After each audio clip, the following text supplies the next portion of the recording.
Καλώς ήρθες στο πρώτο μου βίντεο.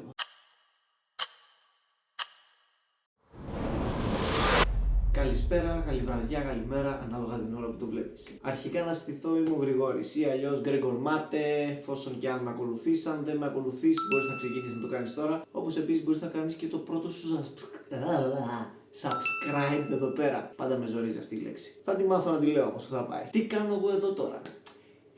Για όσους με ακολουθάτε και το έχετε δει το τελευταίο διάστημα, έχω ξεκινήσει να κάνω κάποια βίντεο. Αυτά τα βίντεο και γενικά όχι τόσο η έννοια του βίντεο, αλλά η έννοια του ότι δημιουργώ κάτι είναι αυτό που με φτιάχνει. Τελευταία έχω ξεκινήσει να δημιουργώ ένα project, πιο πολύ lifestyle θα το έλεγα, που μου δημιουργούν την αίσθηση της περιπέτειας, της αδρεναλίνης, της ανακάλυψης, του άγνωστου, της έκπληξης. Γι' αυτόν τον λόγο είχα κάνει ένα ταξίδι 7ήμερο χωρίς να ξέρω πού πάω. Το έχω αποτυπώσει σε κάποια αποσπάσματα, μπορείτε να το βρείτε και στο TikTok και στο Instagram. Θα γίνει και ένα νέο βίντεο πάνω σε αυτό για να δείτε ακριβώς τι έγινε, συν κάποια έξτρα που δεν τα έχετε δει. Το τωρινό concept όμως. Τώρα τι είναι? Το τωρινό βίντεο έχει να κάνει με μια έκπληξη που μου συνέβη ένα χρόνο πριν. Στα περσινά μου, καλή ώρα τέτοια περίοδο, γενέθλια. Που μου είπαν η παρέα μου, πάμε να κάνουμε κάτι δουλειές σε ένα κτήμα, γιατί εκείνο το διάστημα παντρευόταν ο κολλητός μου, που θα γινόταν το γλέντι, έτσι ώστε να ετοιμαζόμαστε για το γάμο. Το πίστεψα κι εγώ και λέω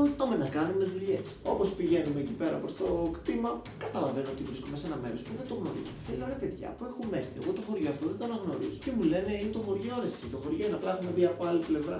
Αλλά, οκ.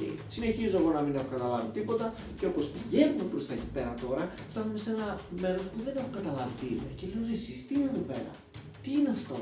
Και εκεί πέρα είναι που ξεκινάνε να μου κάνουν έκπληξη, τούρτες, γενέθλια, happy birthday, ευχές. Και λέω είστε τρελοί, έχω κάτι να δυσιαστεί, έχω χαμογελάσει, έχω κοπεί στα γέλια με την έκπληξη και λέω οκ, πάμε να κάνουμε τώρα τις δουλειές στο κτήμα για το γάμο. Και μου λένε ποιες δουλειές? Λέω για το γάμο. Μου λένε τι εννοείς? Λέω τις δουλειές που είχαμε να κάνουμε για το γάμο. Ποιες δουλειές, ποιο γάμο, μπλουρου, έχεις λαγό, έχει ουρά, έχεις λαγό. Και λέω κάνοντας αυτήν εδώ πέρα την κουβέντα μου λένε ότι η έκπληξή σου είναι τώρα. Η έκπληξή σου είναι να πάθεις αυτό εδώ πέρα που θα δείτε στο παρακάτω βίντεο. Γεια σου Γρηγόρη. Γεια σας. Καταρχήν θα είμαι η καλύτερη σου φίλη για την επόμενη μισή ώρα, 40 λεπτά. Το έχουμε? Μπράβο. Εγώ είμαι η Μαρία by the way. Τρομερό το μαράκι. Είσαι έτοιμος? Πανέτοιμος. Τι θα κάνουμε? Βόλτα. Εδώ. Βόλτα. Βόλτα, λίγο ψηλή θα είναι. Λοιπόν, εδώ έχεις κερκίδα καλή. Καλύτερη. Καλύτερη. Για πες, δεν είναι το καλύτερο δώρο που σου κάνανε? Ή θα μου το πεις μετά την προσγείωση? Η καλύτερη έκπληξη που θα μπορούσε να μου συμβεί. Κάνω σαρδάμα από τον ενθουσιασμό. Καλύτερη έκπληξη σίγουρα. Για το αν ήταν το καλύτερο δώρο θα μου το πεις μετά την προσγείωση. Ποιο είναι το πιο σημαντικό πράγμα? Να ανέβουμε πάνω. Πιο φυσιολογική αντίδραση όταν σου λένε θα πέσει από τα 10.000 πόδια είναι να φοβηθείς. Εγώ άρχισα να χαμογελάω και να είμαι τόσο χαρούμενος. Wrong. Η προσγείωση. Τι θα πρέπει να κάνουμε? Μπράβο τα αγόρι μου. Λοιπόν, κερκίδα! Τα λέμε! Πάμε. Με πόσα πέφτεις, ξέρεις? Για θύμισε μας. Με πόσα πέφτεις? Τι με πόσα πέφτεις? Με πόσα χιλιόμετρα? Άρα ξέρω. Κάποιοι χρειάζονται πρόγραμμα για να νιώσουν ασφάλεια. Εγώ χρειάζομαι το άγνωστο για να νιώσω ζωντανός. Γρηγόρη, έτοιμος! Πανέτοιμος. Άντε, γεια σου! Ακόμα δεν έχω καταλάβει τι πρόκειται να μου συμβεί. Θα το μάθω στην πορεία. Έτοιμος για απογείωση, Γρηγόρη! Πήγαμε!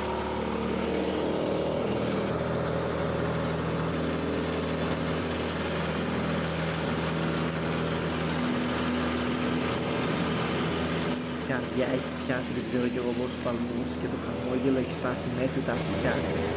Είστε πανέτοιμοι για μια μοναδική εμπειρία. Είστε καλά? Τέλεια! Για πες την κάμερα αριστερά, είσαι έτοιμος? Πανέτοιμος, πήγαμε. Χρόνια πολλά! Ευχαριστώ. Ό,τι καλύτερο θα μπορούσα να πάρω για δώρο γενεθλίων.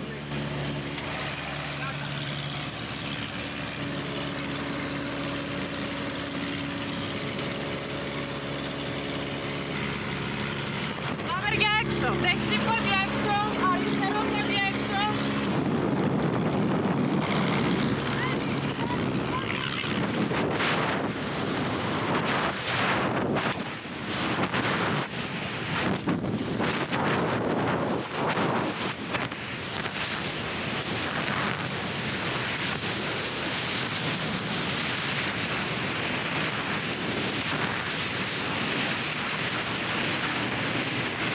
γουστάρει η Μαρία, γελάει στην κάμερα. Εγώ κοντεύω να διπλώσω εδώ πέρα με την πίεση. Για πες. Πώς ήτανε? Τέτοιο τράβηγμα στη μέση δεν μπορείτε να φανταστείτε. Στη μέση, αλλά πείτε. Δεν ζαλίζεσαι? Όχι, απλά η μέση τώρα τράβηξε. Το αίσθημα της απόλυτης ελευθερίας. Να είσαι εκεί πέρα και να βλέπεις όλο τον κόσμο ανοιχτό, διάπλατο. Δεν μπορώ να περιγράψω πόσο υπέροχος είναι στη μέρα. Ακόμα μου έχει μείνει και ας έχει περάσει ένας χρόνος από τότε. Εδώ είναι. Είμαστε και ακριβώς στη βόρεια πλευρά του αεροδρομίου. Και δεν είναι το skydive σαν skydive η εμπειρία.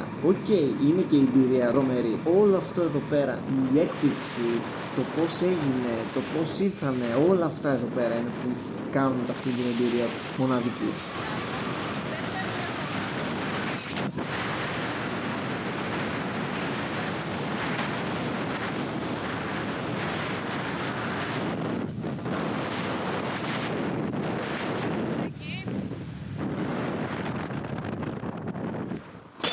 Βλέπεις. Ναι. Περίμενε, ξεγατζώσου. Είσαι πιο ψηλός αγόρι μου από μένα και δεν μπαίνεις. Για πες! Το καλύτερο δώρο γενεθλίων. Το καλύτερο. Ό,τι καλύτερο. Ό,τι καλύτερο. Πες το και στα παιδιά τώρα. Παιδιά, ήταν το καλύτερο δώρο γενεθλίων!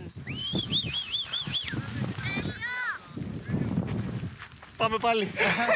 Εννοείται ότι ζητούσα κι άλλο και πάμε πάλι και πάλι και πάλι και θα το έκανα για άλλες τόσες φορές. Όπως είπα και προηγουμένως, δεν είναι η εμπειρία σαν εμπειρία αυτή, αλλά όλο το σύνολο που την κάνει μοναδική. Όπως και αν έχει, αυτά προς το παρόν. Θα τα ξαναπούμε, δεν χανόμαστε, γιατί έρχονται καινούρια πράγματα. Έρχονται πράγματα που ούτε εγώ τα έχω ζήσει ακόμα και μου τα ετοιμάζουνε. Περιμένω πώς και πώς.